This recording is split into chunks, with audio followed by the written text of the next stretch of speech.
Efesios 6:12 dice que porque nuestra lucha no es contra carne ni sangre, sino contra principados, contra autoridades, contra los gobernantes de estas tinieblas y contra espíritus de maldad en las regiones celestes. Regiones celestes, ¿se refiere a qué? A los cielos, ¿no es cierto? Está hablando de los cielos, regiones celestes. Vamos a 2 Corintios 12:2. Vaya viendo todo lo que estamos viendo y lo que la palabra nos está enseñando para llegar a una conclusión.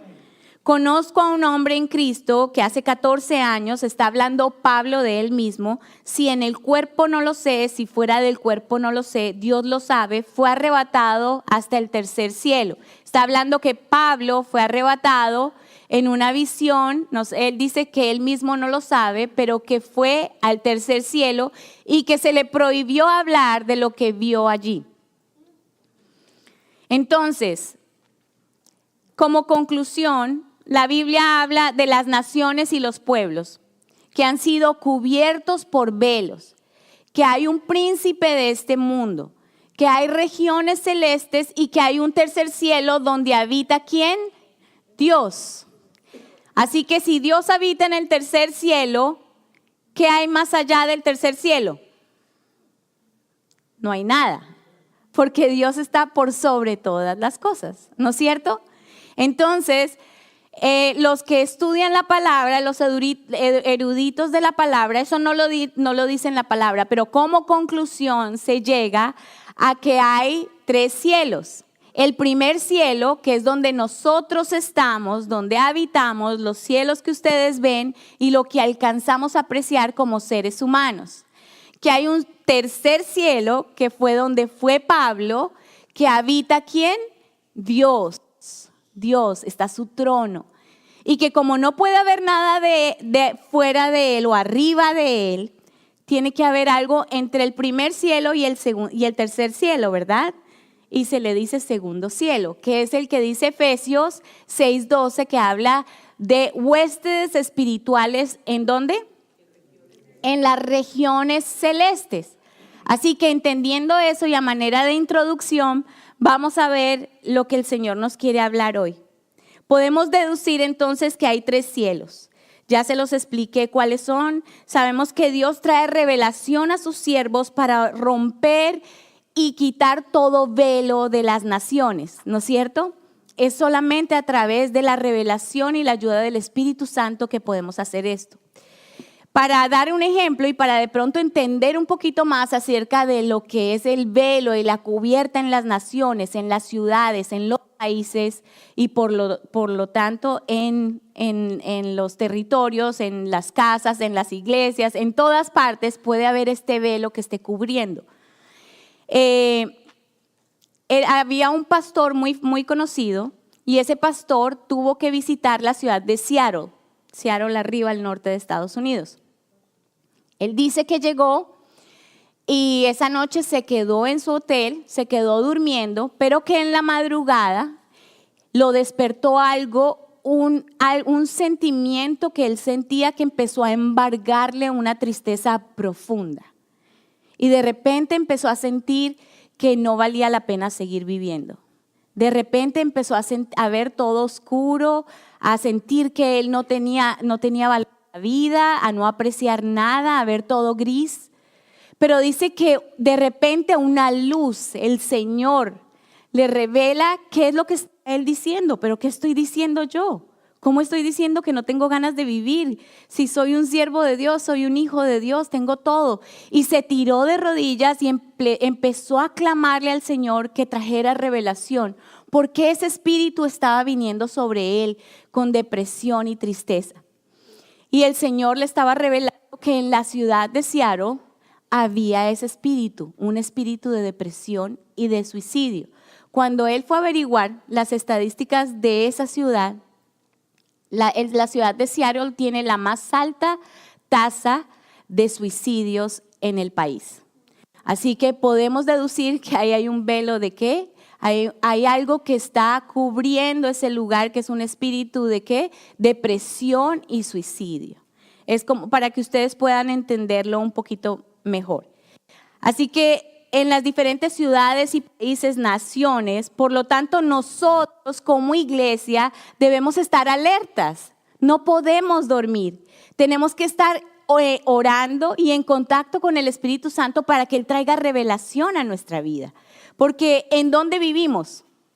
Territorialmente, geográficamente, ¿en dónde vivimos? En una ciudad, en un estado, en un país, ¿no es cierto? O sea que aquí se mueven muchas cosas en las regiones celestes y como iglesia estamos siendo llamados a tener revelación, a estar alertas y a no estar, a caer en ese espíritu, que ese velo no nos caiga a nosotros. Entonces, el ayuno es una acción física de humillación y rendición, sacrificio para romper toda vela y cubierta sobre nosotros y traer liberación. Eso es lo que hacemos. Es parte, una de las razones por las cuales estamos ayunando en congregación es para eso, para que el Señor revele. Ustedes no se han dado cuenta que de pronto hay familias o hay casas donde siempre hay conflicto, siempre hay gritería, donde de pronto siempre hay divorcios, donde embarazos sin querer, no sin querer, embarazos sin estar casados, donde hay inmoralidad sexual y se repite y se repite y son velos, son espíritus que llega a oprimir a esa ciudad, a esa familia, como lo hacen las ciudades, como lo hacen diferentes países y naciones, como lo hemos visto. Así que nosotros como iglesia estamos ayunando para romper todo ese velo, para romper toda opresión que viene sobre nosotros, sobre nuestra casa, sobre la iglesia y por tanto sobre nuestra ciudad, nuestro país, nuestro estado. Amén. ¿Lo podemos entender? Muy bien. Así que el ayuno es un acto de obediencia física que trae una liberación espiritual. ¿Cómo así? Claro que sí, porque ¿qué es lo que hacemos en el ayuno? Correcto. Estamos cohibiéndonos de algo carnal, de algo físico, ¿cierto? Que es comer. Así que es una obediencia porque ¿a quién no le gusta comer? Lo estamos haciendo por obediencia a Dios. Estamos dejando de comer para recibir una liberación espiritual, para que los cielos se abran, para que se rompa todo ese velo que quiere oprimirnos, que quiere mantenernos abajo, ocultos en ese velo que no nos deja avanzar a lo que Dios tiene. Amén. Quiero contar una historia en Éxodo 17, 9. A mí siempre me ha gustado la historia de Israel, con todo lo que hizo Dios con Moisés, y yo pensaba que rico hubiera sido por una parte, ¿no? Pero después digo, no, mejor aquí en este tiempo. Una parte haber vivido en la época de Moisés y poder haber pertenecido al pueblo de Israel, pero no ser de los necios de Israel, sino de los que querían obedecer a Dios, para ver todas sus maravillas, para ver cómo el Señor abrió el mar en dos, golpearon la piedra y salió agua, nunca se le rompían los zapatos. Yo creo que mi esposo sería feliz que eso pasara, para que las mujeres de la casa no tuvieran que comprar tanto zapato. Pero después me doy cuenta que era una época también un poco rústica y digo, no, mejor, estamos muy bien aquí, ¿verdad, mujeres? Así que vamos a Éxodo 17 del 9 al 13. Está Moisés obedeciendo lo que Dios le había dicho y se lo está diciendo a Josué. Y dice, Moisés dijo a Josué, escoge alguno de nuestros hombres y sal a combatir contra Amalec. Amalec y su ejército eran enemigos de Israel y estaban preparando batalla para ir contra ellos. Mañana yo estaré sobre la cima de la colina con la vara de Dios en mi mano. Josué, como le dijo Moisés, y combatió contra Amalec. Mientras Moisés y Hur subieron a la cumbre de la colina, sucedió que cuando Moisés alzaba su mano, Israel prevalecía, pero cuando bajaba su mano, prevalecía Amalec. Ya las manos de Moisés estaban cansadas, por tanto tomaron una piedra y la pusieron debajo de él, y él se sentó sobre ella. Aarón y Hur sostenían sus manos, el uno de un lado y el otro del otro lado. Así hubo firmeza en sus manos hasta que se puso el sol. Y así derrotó Josué a Amalec y así su pueblo y a filo de espada. Entonces, lo que hacemos en el mundo físico trae una respuesta al mundo espiritual. Lo que hizo Moisés obedeciendo a lo que Dios le decía que hiciera para ganar a sus enemigos, ¿qué hizo? Que pudiera espiritualmente ganar. Usted se puede imaginar esa batalla, váyase allá al tiempo de Israel en el desierto y vea cómo Moisés con Aarón y Hur subían a una montaña y mientras Moisés levantaba sus brazos, el Señor enviaba todo su ejército de ángeles para que combatieran con el ejército amalecita y pudieran vencer. Pero una vez Moisés bajaba sus brazos y se cansaba, ¿qué pasaba? Empezaba a tener fuerza el ejército contrario. ¿Usted se lo puede imaginar? Entonces, una obediencia física está trayendo un resultado espiritual. Ahora lo pasamos ahora a nuestro tiempo. Una acción física, un ayuno, una obediencia a Dios, ¿qué va a traer como consecuencia? Una liberación espiritual. Se va a romper lo que está obstruyendo que nosotros alcancemos los cielos abiertos que Dios tiene para nosotros. ¿Lo pueden entender? ¿Les da más ganas de ayunar? No, pastor, no 21 días, 40 días, digamos. Mentiras. Katy se desaparece si le hago 40. Muy bien, así que vamos a ir a Hebreos 1:7.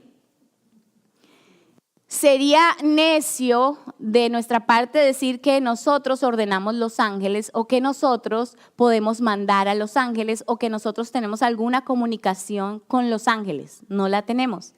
Pero también es necio ignorar lo que Dios hace con la labor de los ángeles. Y en este de Éxodo 17 no lo podemos ver. Y aquí en Hebreos 1:7 dice que Dios hace que los ángeles se conviertan ¿en qué? En vientos y sus servidores, o sea, los ángeles, llamas de fuego. Así que Él envía a su ejército de ángeles como viento y como llamas de fuego. ¿Lo puede creer? Hebreos 1:14 dice, ¿acaso no son todos espíritus servidores? Hablando de los ángeles, porque está hablando de la supremacía de Jesús. Jesús es más que los ángeles. Dice, ¿acaso no son todos espíritus servidores enviados para ministrar a favor de los que han de heredar la salvación? Ellos están a nuestro favor. Los ángeles son enviados por Dios para que acudan a nuestro favor y nos ayuden, como si lo hizo en el antiguo pacto con Moisés, ¿cómo no lo va a hacer ahora en el nuevo pacto? ¿Cómo no lo va a hacer en el ayuno cuando Jesús nos dio como ejemplo el ayuno de 40 días? Así que sabemos que el Señor manda su ejército de colaboradores y servidores para ayudarnos. Yo les conté ya, pero una vez que estábamos recién empezando el ayuno de 21 días en casa y Bruno decidió hacerlo 21 días corrido solo en agua. Yo dije, uy, quién sabe si vaya a poder. Pero él me decía, bueno, yo voy a ir hasta donde el Señor me lleve. Y el Espíritu Santo trajo una fuerza sobre él que él, después de los 3 días del dolor de cabeza, dolor de cuerpo, él pudo terminar sus 21 días. Trabajando, saliendo a la calle. Él no se quedó en un hotel, ni se quedó aparte, ni se fue a un monasterio. Él trabajaba, salía, entraba. Es un milagro de Dios. ¿No es cierto? Es un milagro y solo Dios lo puede hacer cuando Él manda a su Espíritu Santo a que nos dé la fuerza. Entonces tenemos lo más grande de nuestra parte, amén, en esta batalla. Primera de Timoteo 2:8 dice, quiero pues que los hombres oren en todo lugar levantando manos piadosas sin ira ni discusión. ¿Qué es lo que quiere Dios? Que todo el tiempo estemos orando. Levantando manos es algo físico, pero cuando dice sin ira ni discusión, quiere decir que sin discutir la orden que se nos ha dado. Sin ira y sin discusión pensamos que no contienda, no tener contienda con otros. Pero discusión es no discutirle a Dios por qué me está dando la orden de levantar mis manos, de adorarlo. ¿Por qué me está dando la orden de ayunar? ¿Por qué me pide que oremos? Y sin duda, piadosas quiere decir sin dudar, sin dudar. O sea, no cuestionamos esa orden. Muchas veces decimos, bueno, vamos a ayunar. ¿Y será que el ayuno sí sirve? ¿Y será que Dios puede hacer algo en el ayuno en este tiempo? ¿Y será que Él sí va a poder con mi vida? Porque es que tengo muchas cosas.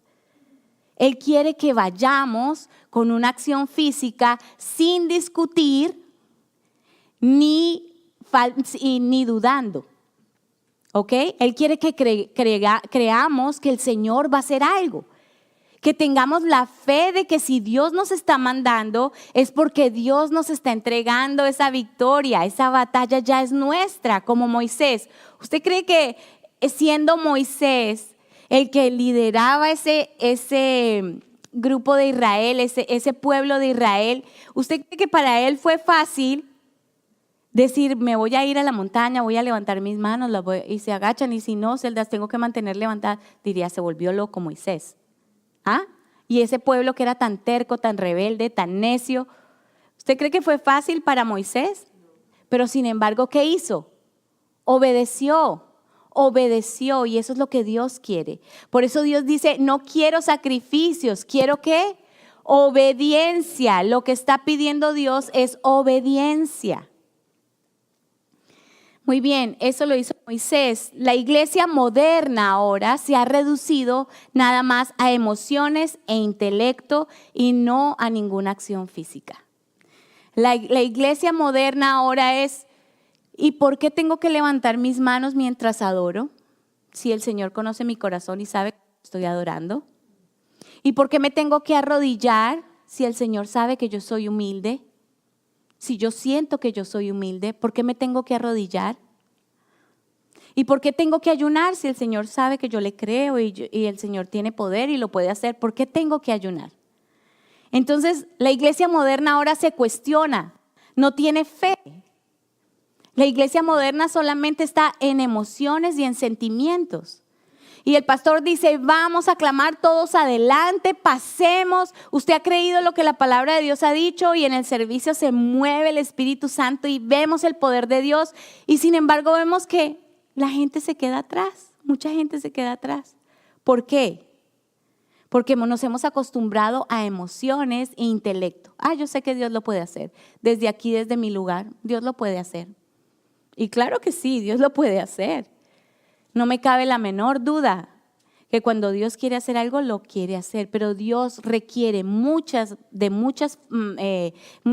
veces que nosotros haya una acción física demostrando que nosotros lo estamos buscando, que queremos obedecerle. En obediencia estamos haciendo una acción física. El paso adelante indica que usted le está creyendo a Dios, que usted lo quiere hacer, que usted le cree a Dios. Y a veces no lo podemos entender. Les decimos, no, yo amo a Dios en lo profundo de mi corazón, yo no necesito que nadie me vea adorar ni levantar mis manos, yo sé que yo amo a Dios. Y nos quedamos ahí. ¿Cómo se sentirían sus seres queridos si usted les dice, yo los amo con todo mi corazón, desde lo más profundo de mi corazón? Usted a su mamá, a su papá, a su esposo, a su esposa, a sus hijos, pero usted nunca se lo demuestra. ¿Cómo se sentirían? Creo que no le queda, ¿verdad? De igual manera con Dios, muchas veces Dios manda esa acción física de obediencia para que los cielos se abran. Hay una conexión entre nuestro acto físico y el poder espiritual que se desata. Y ya lo vimos cuando Moisés, ¿no es cierto? Hay una conexión entre la obediencia de ese acto físico y el poder que Dios desata para poder liberarnos. Y el ayuno en obediencia, orando, congregándonos, desata el favor, la protección, la sanidad, las bendiciones de Dios. ¿No queremos eso? Ok. A veces tenemos miedo de entrar a otro nivel espiritual. Y he oído gente que me dice, no, es que entre más uno se mete con el Señor, más guerra tiene. Y alguien me decía, no, es que cada vez, ¿será que voy a orar, pastora, al hospital? Porque es que cada vez que yo voy a orar por alguien, se desata la guerra en mi casa. Y a veces no entendemos que la guerra espiritual no es entre Dios y el diablo. No, Dios es el creador todopoderoso. Él tiene que hacer solamente así, el diablo se desaparece.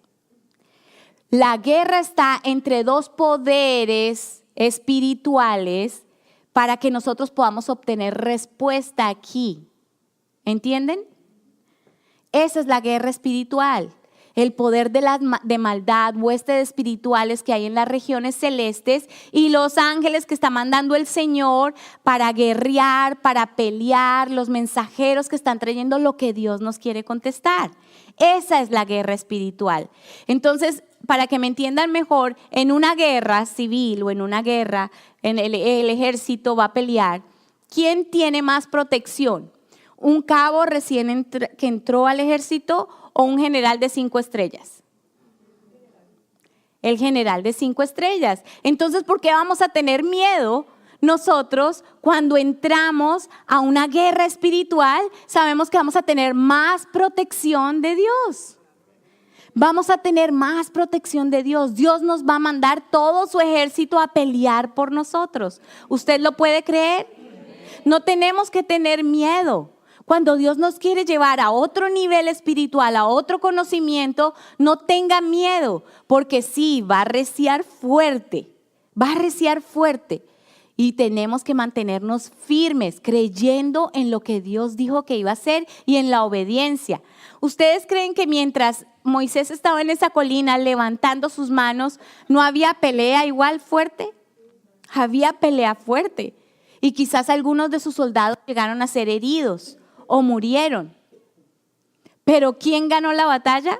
Moisés, el pueblo de Israel. ¿Por qué? Porque le creyó a Dios, porque en obediencia tuvo un acto físico de obedecer lo que Dios estaba haciendo mientras el pueblo estaba peleando. ¿Lo podemos entender ahora mejor?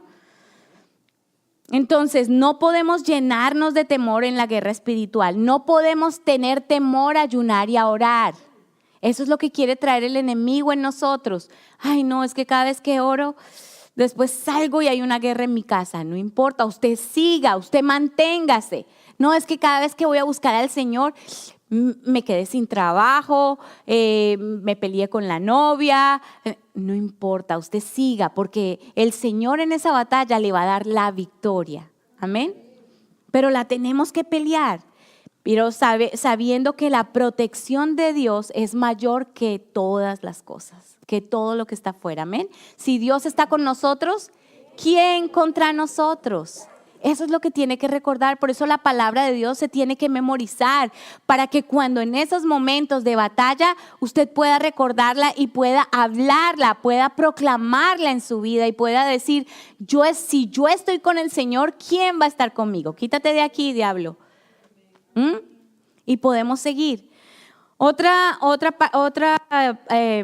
historia en la Biblia que también nos puede ayudar muchísimo para todo lo que estamos hablando ahora es Daniel. Y saben que Daniel lo estamos escuchando todos los días, el ayuno de Daniel, ¿no es cierto? Vamos a Daniel 10:2. Y dice, en aquellos días yo, Daniel, estaba de duelo durante 3 semanas. No comí manjares delicados, ni carne ni vino entraron en mi boca, ni me ungí con aceite hasta que se cumplieron 3 semanas.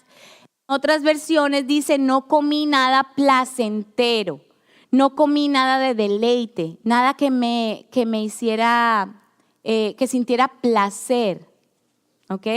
Por eso en el ayuno no tenemos que buscar, ay, pero es que de pronto yo le pongo un dressing a la comida para que sepa más rico, o yo le hago, no, usted cómasela como usted dijo que le iba a hacer, que ese es el ayuno. Así lo hizo Daniel, no comer nada placentero, no comer nada que fuera deleitoso para nosotros, que nos gustara. Y dice, vamos ahora al 10, Daniel 10, del 10 al 14. para continuar con lo que él estaba haciendo. Y dice, entonces he aquí una mano me tocó e hizo que temblando me pusiera sobre mis rodillas y sobre las palmas de mi mano. Y me dijo, Daniel, hombre muy amado. En otra versión dice, Daniel, hombre muy preciado, muy precioso. En inglés dice, precious to me. O treasured by God, pero en la versión que yo leí decía precious, precioso para mí.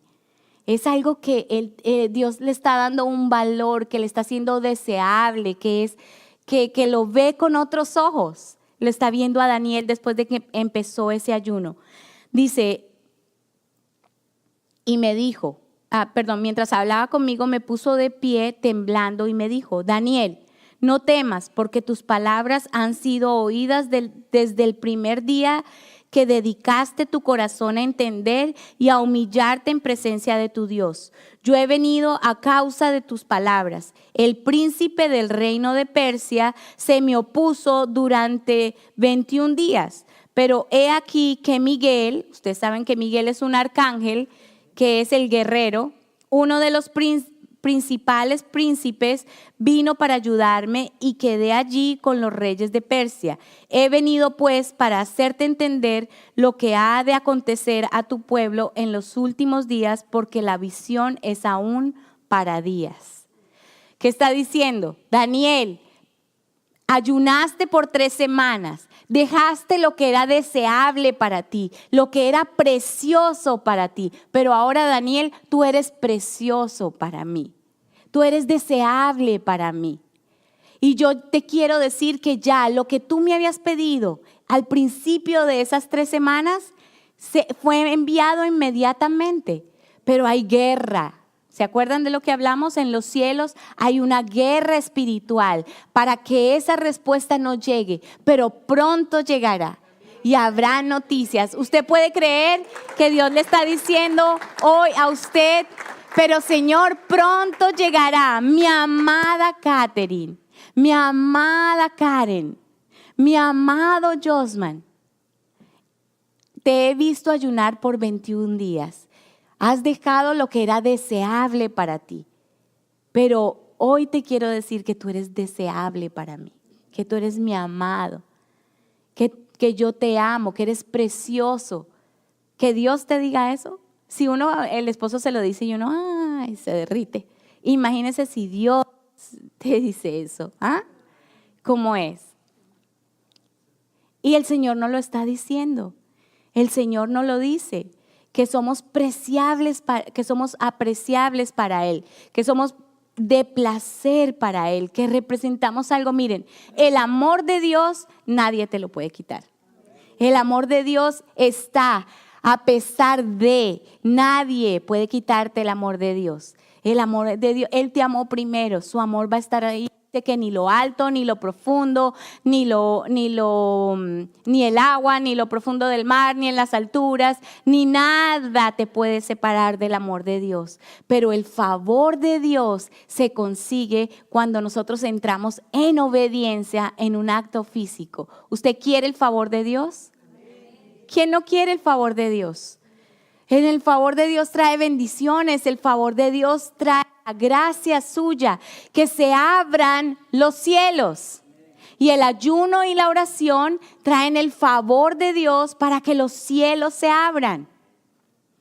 Cuando nosotros pedimos el favor de Dios empieza con un regalo, Dios te lo da. Pero a medida que nosotros vamos pasando de nivel espiritual en nivel espiritual y vamos pasando prueba tras prueba en obediencia, el favor de Dios va en aumento. ¿Usted quiere el favor de Dios en aumento? ¿Qué tal que nosotros cuando abrimos la iglesia y en el primer inconveniente que hubiéramos tenido, el pastor hubiera dicho, no, si será que Dios puede o no puede? O convocábamos ayuno y oración y le creíamos a Dios y seguíamos en un acto de obediencia, seguimos creyéndole y seguimos confiando porque sabemos que su favor va a ir en aumento, que su favor cada día va a ser más grande. De igual manera con usted, su casa, sus hijos. ¿Por qué está ayunando? Hoy acuérdese, 18 días después del primer día de ayuno. ¿Usted se acuerda todos los días por qué está ayunando? ¿Usted se lo recuerda a Dios? Porque hay gente que dice, no, si ya oró, déjelo ahí quieto, no se lo tiene que recordar a Dios. No. ¿Se acuerdan de la mujer insistente delante del juez? Y todos los días iba, y todos los días iba, y hasta que el Señor lo hizo, ella no paró. De igual manera nosotros, si estamos ayunando, orando por un propósito, sea constante y no olvide por qué está orando. No olvide por lo que está ayunando. Eso le da fuerza para seguir adelante. No, por los motivos que usted esté ayunando, su familia no le da fuerza por seguir adelante y ayunar para que su familia salga adelante, pase a otro nivel espiritual, avance, sea próspera, puedan disfrutar juntos, tengan salud. ¿No es lo que queremos? Nos da fuerza para seguir adelante en obediencia. Si ha sido por su trabajo, si ha sido porque el Señor haga un milagro en su vida, no sé cuál es, pero Dios lo sabe. Y Dios dice, te he escuchado y he enviado mi respuesta. Pero hay que seguir orando y ayunando hasta que esa batalla sea ganada. Amén. Tenemos que continuar. Miren qué lindo este salmo. Me lo regaló o lo habló Katy y me quedó gustando. Dice Salmo 63:5 y es Nueva Traducción Viviente. Dice, tú me satisfaces más que un suculento banquete, te alabaré con cánticos de alegría. Tú me satisfaces más que un suculento banquete. A ver, ¿cuál es su suculento banquete? Un sancocho de Denise, una bandeja montañera con chicharrón, arrocito, arepita, no les digo nada de eso ahora. ¿O qué? ¿Una ají de gallina a los peruanos o a los puertorriqueños un mofongo? ¿Qué cosa es lo placentero que usted diría, ay, cuánta falta me hace? Que digo yo, solo lo hago por Dios, por nadie más, tengo un placer. El suculento banquete, eso no es nada, lo dejamos. ¿Por qué? Porque para nosotros Dios tiene más valor. Anhelamos más de Él. ¿Quién no anhela más de Él? ¿Usted no anhela conocer los secretos ocultos que Dios tiene y que le quiere revelar? Yo lo quiero, yo quiero todo lo que Dios tiene para mí. Yo no me quiero perder nada. Pero tenemos que orar, tenemos que ayunar, tenemos que continuar. No podemos dejarnos. Mire, hablando del principio, del velo, de las cubiertas, es conocido que aquí en el condado de Broward, el mundo espiritual tiene un velo de estupor y de sueño. ¿Ok? Y hace muy difícil para las iglesias avanzar. Y pone a la gente a dormir. Usted tiene que estar pilas, usted no se puede dormir, usted tiene que estar alerta, usted tiene que ir más adelante de lo que ya se espera y orar y Señor, trae revelación y mírame, en esta ciudad donde vivimos, si no conocemos, si no pedimos revelación, ¿cómo vamos a orar para que la gente llegue? Sabemos que aquí hay un espíritu de orgullo, de vanagloria, del amor al dinero. Y si nosotros no batallamos y peleamos contra todo eso, los cielos no se van a abrir, no se va a romper el velo. Y tenemos que golpear. Es un acto de obediencia para que haya una liberación espiritual. Una liberación espiritual. No sé qué liberación quiere usted. No sé si es emocional, no sé si es física, no sé si es familiar, no sé qué es. Yo tengo muchas necesidades y yo le ruego al Señor que todas ellas se cumplan en el tiempo de Él y en la voluntad de Él, pero yo quiero ver cielos abiertos y una de ellas, una de las peticiones es que esta iglesia tenga cielos abiertos constantemente, que aquí pueda descender el reino de los cielos con todo su poder y su autoridad y cada vez que entremos seamos llenos de su presencia. ¿Lo puede creer que puede ser así?